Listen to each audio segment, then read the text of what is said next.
మనం ఈ వీడియోలో పిల్లల మర్రి చెట్టు గురించి తెలుసుకుందాం. ఇది ఒక మర్రి చెట్టు. ఈ మర్రి చెట్టు అనేటువంటిది మన ఇండియాలో అత్యంత పెద్దదైన వృక్షం. ఇది మన భారతదేశంలో 3వ అతిపెద్ద వృక్షంగా పేర్కొంటున్నారు. ఈ పిల్లల మర్రి వృక్షం మహబూబ్‌నగర్ జిల్లాకి ఒక చిహ్నంగా ఉన్నది. ఈ మహబూబ్‌నగర్ జిల్లాలో ఈ వృక్షం 4 కిలోమీటర్ల దూరంలో ఉంటుంది. మహబూబ్‌నగర్ జిల్లాని మనకి పాలమూరు అని కూడా పిలుచుకోవచ్చు. ఇది ఒక పెద్ద మర్రి చెట్టు. ఈ చెట్టును చూడడానికి అనేక సుదూర ప్రాంతాల నుండి కూడా జనాలు వస్తుంటారు. అలాగే ముఖ్యంగా ఈ వృక్షం 800 సంవత్సరాల నాటిదని నిపుణులు పేర్కొంటున్నారు. ఈ 800 సంవత్సరాల నుండి ఈ వృక్షం అనేటువంటిది మనకి ఇక్కడ తలమానికంగా నిలవడం అనేది జరిగింది. అయితే ఈ వృక్షం యొక్క పరిమాణం సైజులో చూసినట్టయితే మనకు భారతదేశంలో 3వది అతిపెద్ద వృక్షం. ఈ వృక్షం దాదాపుగా 3 ఎకరాల విస్తీర్ణంలో విస్తరించి ఉన్నది. మర్రి చెట్టు ఊడలు ఏ విధంగా ఉన్నాయంటే ఇక్కడ మనకి దాదాపుగా ఒక్కొక్క ఊడ వచ్చేసి ఒక వృక్షంలాగా మారిపోవడం అనేటువంటిది జరిగింది. ఇక్కడ ప్రధానంగా 3 ఎకరాల విస్తీర్ణంలో ఈ చెట్టు విస్తరించి ఉందంటే మనము అర్థం చేసుకోవచ్చు ఎంత పెద్దగా ఈ వృక్షం అనేటువంటిది ఎదిగి ఉందో అని. అయితే మర్రి చెట్టు ఊడలు వృక్షాలుగా మారి పిల్లల మర్రిగా మారింది. ఎందుకంటే ప్రతి ఒక్క మర్రి ఊడ కూడా ఒక వృక్షంగా మారడం వల్ల మనకి పిల్లలుగా ఏర్పడడం జరిగింది. అందుకోసమే ఈ వృక్షానికి పిల్లల మర్రి అని పేరు రావడం అనేది జరిగింది. వందల సంవత్సరాల నుండి ఈ వృక్షం ఎన్నో విధి వైపరీత్యాలను తట్టుకుని నిలబడింది. ఈ చెట్టు యొక్క ప్రధాన కాండం ఎక్కడ ఉందో కూడా కనుక్కోవడం అనేటువంటిది చాలా కష్టం.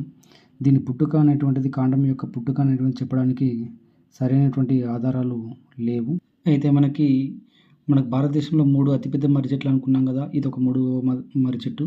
అయితే 2వ స్థానంలో మన సత్యసాయి జిల్లాలో గుబ్బటి గ్రామంలో ఉంది. ఇది కూడా మనకి రాబోయే కాలంలో వీడియో చేసి పెట్టుకుందాం. అదేవిధంగా ప్రథమ స్థానంలో ఉన్నటువంటి ఈ మర్రి వృక్షం వచ్చేసి కోల్కతాలో అతిపెద్ద మర్రి వృక్షం అనేటువంటిది మనకి ఉండడం జరుగుతుంది. దీన్ని కూడా వీలైతే కొన్ని రోజుల తర్వాత వీడియో తీసి పెడదాం.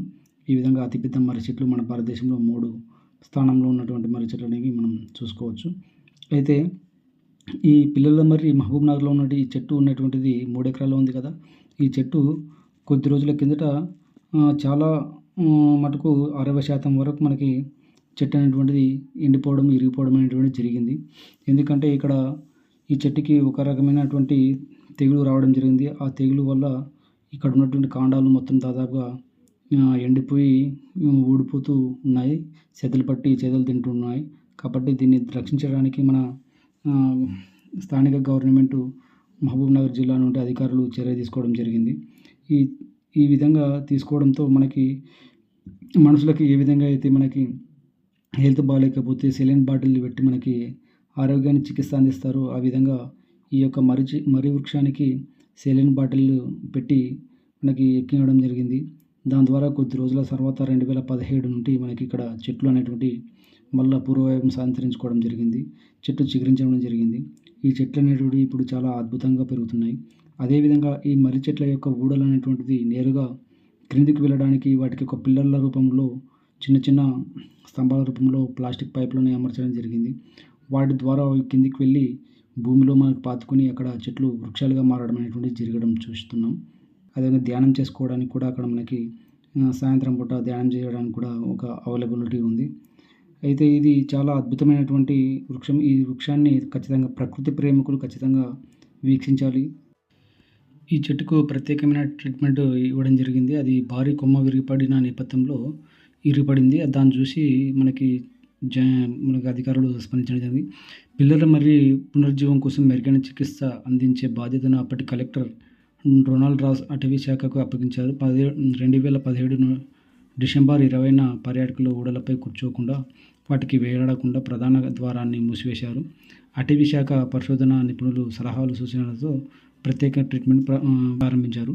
అయితే వీటికి దాదాపుగా కొమ్మలు ఊడి విరిగిపోకుండా కింద పడకుండా అధికారులు వాటికి సహాయంగా పిల్లర్లు నిర్మించారు. 2018 ఫిబ్రవరి నుండి మనకి సెలైన్ బాటిళ్లతో పిల్లల మర్రికి ప్రాణం పోసే చర్యలకు ఉపక్రమించారు. ఒక బాటిల్ నీళ్ళలో 20 ml క్లోరోపైరిఫాస్ మందు కలిపి పడిపోతున్న ఊడలకు కట్టారు. పడిపోకుండా ఊడలకు కట్టారు. లీటర్ నీళ్ళలో 5 ml క్లోరోఫైరిఫాస్ మందును కలిపి ఊడల కింద భాగంలో పిచికారీ చేశారు. చెదలు పట్టిన భాగాన్ని తీసివేసి సల్ఫర్ ఫాస్ఫేట్ చల్లారు. ప్రతి 15 రోజులకు ఒకసారి పంచగవ్వ, హ్యూమిక్ యాసిడ్ కూడా పిచికారీ చేశారు. ఈ విధంగా ఈ నేపథ్యంలో చిగురిస్తున్నటువంటి ఊడలు త్వరగా పెరిగి చెట్లకు ఆధారంగా నిలిచేలా ఊడలకు ప్లాస్టిక్ పైపులు రూట్ ట్రైనర్స్ బిగించారు. అందులో ఎర్రమట్టి, కంపోస్టు, కోకోపెట్ మాస్, నాచు నింపారు. దీంతో చెట్టుకు కొంత ఊడలు వచ్చాయి. దీని ద్వారా మనకి చెట్టు మళ్ళా తిరిగి పూర్వవైభవం సంతరించుకుంది. ఈ చెట్టు యొక్క అద్భుతమైనటువంటి పర్యావరణ పరిరక్షణకు మనకి ప్రకృతి అందిస్తున్నటువంటి ఒక గొప్ప వరంగా పేర్కొనవచ్చు. అలాగే మనం ఈ మర్రి వృక్షం యొక్క పక్కనే మనకి ఒక జంతు ప్రదర్శనశాల ఉంటుంది. అదేవిధంగా మనకి ఫిష్ ఒక అక్వేరియం ఉంటుంది. అదేవిధంగా పక్షుల యొక్క ఇది ఉంటుంది. ఇదల్లా ఎంట్రీ కాగానే ఇది కనిపిస్తుంది మనకి ఇట్లా. ఈ విధంగా ఉంటుంది ఇక్కడ. మనకి చూడడానికి పిల్లలను తోలుకొచ్చినా కూడా మనకి మంచి ఇది అవుతుంది. శనివారం లేదా ఆదివారం రోజు తోలుకొస్తే పిల్లలు మంచిగా ఎంజాయ్ చేయడానికి ఆస్కారం ఉంటుంది. చూసినట్టయితే మనకి ఇక్కడ ఆహ్లాదంగా పార్క్ ఉంటుంది. జంతువులు అవన్నీ ఇక్కడ మనకి ఏర్పాటు చేయడం అనేటువంటి జరిగింది. వీటి గురించి మనం పిల్లలకి ఎక్స్ప్లెయిన్ చేయొచ్చు. ఇక్కడ మహబూబ్‌నగర్‌లో మనకు ఉన్నంతవరకు చాలా తక్కువ ప్రదేశంలోనే వీటిని ఏర్పాటు చేయడం జరిగింది. వివిధ రకాలైనటువంటి పక్షులు, అదేవిధంగా కుందేళ్ళు, రకరకాల రంగు రూపంలో ఉన్నటువంటి పక్షులు మనం బయట ప్రాంతంలో చూడడం ఇవన్నీ. ఇది ప్యారెట్, ఒక బర్డ్ వచ్చి చాలా బాగుంది ఇది పక్షి. అదేవిధంగా ఇక్కడ చిన్న చిన్న పిచ్చుకలు ఉన్నాయి, ఫిషర్ బర్డ్స్ అని చెప్పేసి చాలా అద్భుతంగా చిన్నగా ఉన్నాయి. వీటన్నిటిని చూసి మనం ఇక్కడ ఎంజాయ్ చేయొచ్చు. మనకి చిన్నపిల్లలను తోలుకొని వస్తే ఇక్కడికి పార్క్కి మనం మంచిగా ఎంజాయ్ చేయొచ్చు. అంతేకాకుండా మనకి ఇక్కడ స్నేక్కి సంబంధించినటువంటి కొండ చిలువలు కూడా ఉన్నాయి. కొండ చిలువలు చిన్న చిన్న రకాల పాములు, అదేవిధంగా నక్షత్ర తాబేలు అనేటువంటిది బయట మనకి ఎక్కువగా కనపడదు. అయితే మనకి ఇక్కడ చూసినట్టయితే వివిధ రకాలైన పాములకు సంబంధించిన అక్వేరియాలు ఉన్నాయి. ఇక్కడ ఒక పిల్లోడు వచ్చేసి మనకి దాన్ని ఆట పట్టిస్తున్నాడు. అయితే అది చాలా ప్రమాదకరమని సరిగ్గా చెప్పాము. ఇక్కడ మనకి ముసళ్ళు ఉన్నాయి. అంతేకాకుండా మనకి అలాగే ఇక్కడ పార్కులో కూర్చొని మనకి సేద తీరడానికి కూడా మనకి ఇక్కడ సీటింగ్ కెపాసిటీ ఏర్పాటు చేయడం జరిగింది చిన్న చిన్న మొద్దుల రూపంలో. అదేవిధంగా మనకి ఇక్కడ జింకల పార్క్ ఉంది. అక్కడ జింకలు కూడా మనకి అవైలబుల్ ఉన్నాయి. ఇక్కడ చిన్న నీటి కుంట ఉంది. దానిలో వర్షాకాలంలో బోటింగ్ చేసే సదుపాయం కూడా ఉంది అని చెప్తున్నారు. ప్రస్తుతం ఎందుకంటే నీళ్ళు ఎండిపోయినాయి కాబట్టి అందులో ఎక్కువగా నీళ్ళు లేవు. అదేవిధంగా ఇక్కడ ఒక చిన్న టెంపుల్ ఉంది. ఆ టెంపుల్లో ఒక అమ్మవారు ఉన్నారు. అమ్మవారికి ఇరువైపులా 2 బౌద్ధ విగ్రహాలు అనేటువంటివి ఇక్కడ ఉండడం అనేటువంటిది చాలా బాగుంది. ఈ ప్లేస్ చాలా ప్రశాంతంగా ఆహ్లాదకరంగా ఉన్నది. చూడండి ఇక్కడ మనకి అమ్మవారు కనిపిస్తున్నారు. అదేవిధంగా ఇక్కడ ఒక బౌద్ధ విగ్రహం, ఇందాక ఒక బౌద్ధ విగ్రహం చూసాం కదా. అదేవిధంగా ఇక్కడ మనకి అక్వేరియం చూసినట్టయితే ఫిషెస్, ఇక్కడ మనకి రకరకాలైనటువంటి రంగురంగుల చేపలు అనేటువంటి ఇక్కడ మనకి కనిపిస్తాయి. చేపలు కూడా చాలా చిన్నగా అక్వేరియంలో పెట్టి ఉండడం అనేటువంటి జరిగింది. రకరకాల చేపలు బాగున్నాయి. ఇక్కడ ఫిషెస్ చూసుకోవచ్చు. అలాగే ఇక్కడ మనం చూసినట్టయితే ఇక్కడ చేపలు వచ్చేసి సర్కిల్ మౌత్ క్యాట్ ఫిష్ అంటే ఇది క్యాట్ ఫిష్, మనకి మంచినీటిలో పెరిగేటువంటి క్యాట్ ఫిష్. ఇది చూడడానికి బాగున్నాయి, చాలా బుజ్జిగా చాలా బాగున్నాయి ఇవి. అందులో వైట్ ఫిషెస్ కూడా ఉన్నాయి దాంట్లో క్యాట్ ఫిష్లో. అలాగే చూసినట్టయితే ఇక్కడ పక్కలో వచ్చేసి మనకి సిక్లిట్స్ అని చెప్పేసి చిన్న చేపలు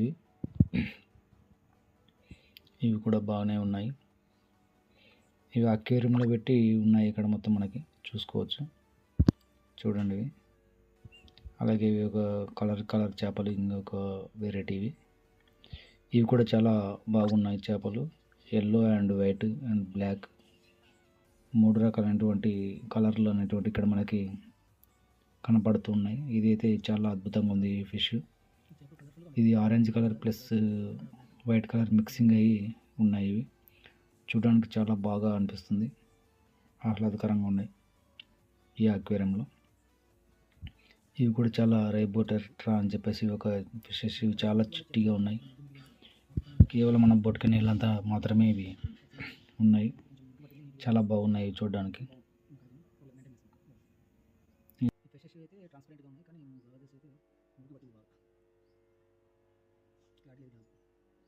Hi, subscribe please subscribe and like Kishore voice channel name. Kishore channel voice name Kishore voice channel.